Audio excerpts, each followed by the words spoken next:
27 Januari 5 बोसोर complete BTR एकर्डआ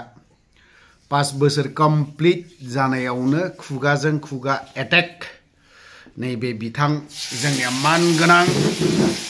मा होननानै बुङो फरेस्ट डिपार्टमेन्टनि एम रनजित बसुमतारिया माबा माबि होनलाबायबावबाय मैया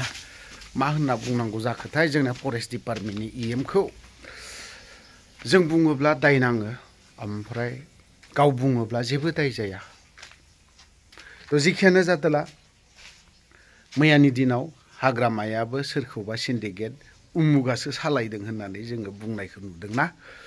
बेबो मालाय मानोथो बुङा जों बर'नि गेजेराव पलिटिकेल मोननै हान्जायाबो अपोजिशन थादलायनांगौ थादलायाबा इन्टारेस्ट जादलायाबा मोजां जादलाया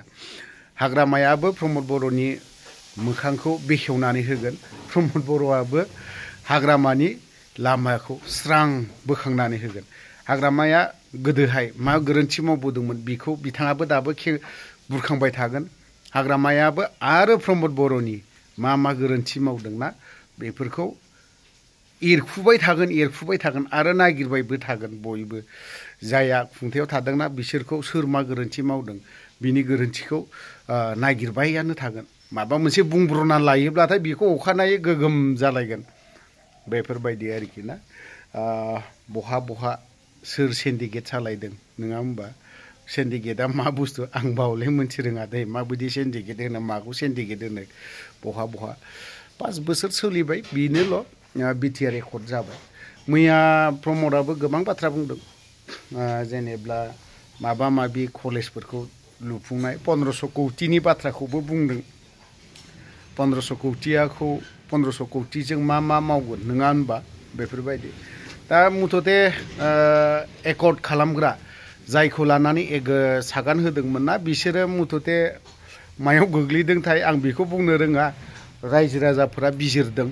नङा होनबा जेनेब्ला मेनलि बावहाय एनडिएफबिखौनो लानानैथ' सागान होदोंमोन नालाय बिनि थाखायनो एनडिएफबिफोरा मोजाङै माबा मोनसे जाथारखानांगौमोन खिन्थु जायासै खालामहोनो हायासै गबिन्द बसुमतारियाबोथ' नायनो हायोमोन गबिन्द चन्द्र बसुमतारिनि खोथाखौथ' मा होननाय नङा होमबा बारा गोलाव बाथ्रा बुंनो सानाखै बैसोबो थांबाय नङा होमबा जोंनि बिबथिनि बैसोनि समान गबिन्द चन्द्र बसुमतारिया बेखौ बुंनो समायामोन खिन्थु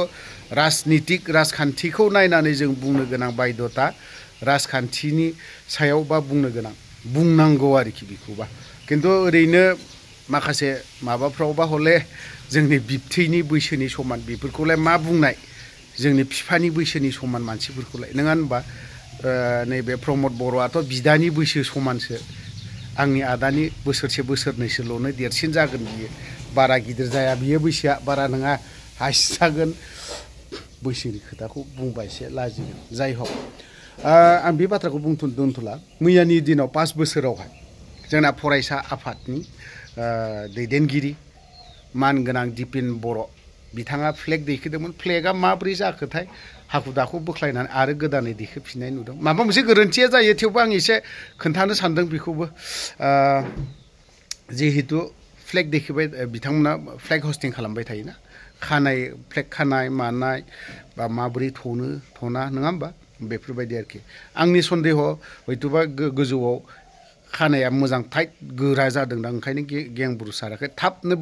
बोख्लायनानै आरोबाव फिन सेकेन्ड टाइम दैखोफिननायखौ जों नुनो मोन्दों आरो बेफोरबायदि गोरोन्थिया जादलायो थेवबो आं खोन्थानो सानदों 5 बोसोर चलायसे আজি 5 बोसोर कमप्लिट हल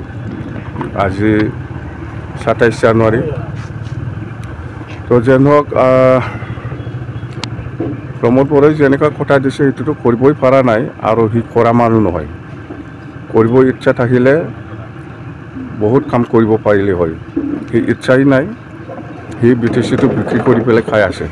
কথা সেইটোৱে আজি স্যার বৈঠকত কি আলোচনা হ'ল আপোনাৰ লগত আমাৰ আজিৰ বৈঠকত এনে যোৱা 19 তাৰিখ আৰু 20 তাৰিখত যিটো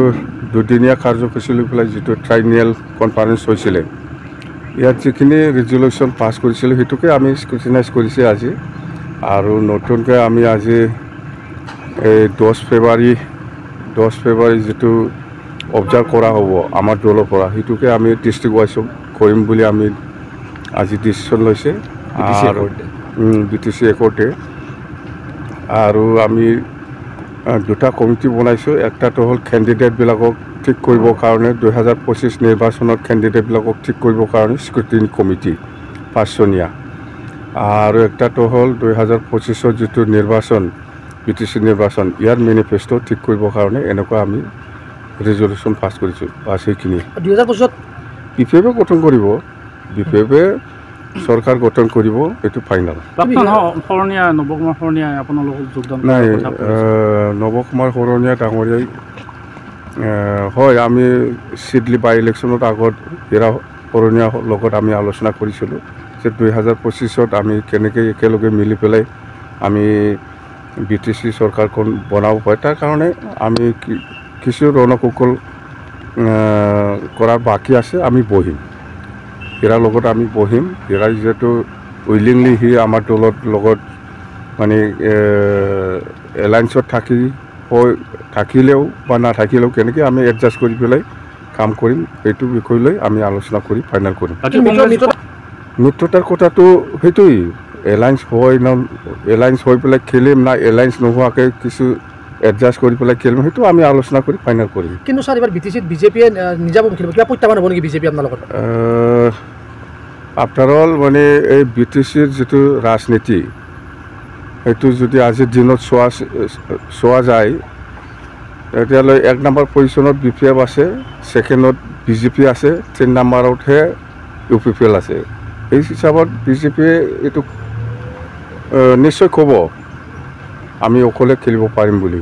কিন্তু মুখ্যমন্ত্ৰীৰ আপোনাৰ ভিতৰুৱা কিবা সম্পৰ্ক এতিয়া আছে নাই মোৰ লগত এনেকুৱা ভিতৰুৱা নাই BTR ৰেকৰ্ডতো কি আছে কি নাই আপোনালোকে চবেই জানে মুঠতে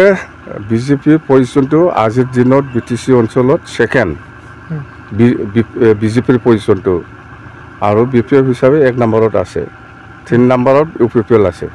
4টা বছৰ কি ক্ষেত্ৰত প্ৰমোদ বড়ো চৰকাৰ 4টা বছৰ নহয় 5 বছৰ হ'বলৈ গৈ আছে এই এপ্ৰিল মাহত 8 তাৰিখ পালে 5 বছৰ কমপ্লিট হ'ব উন্নয়ন কি দেখিছে উন্নয়ন একো নাই উন্নয়ন একো কৰা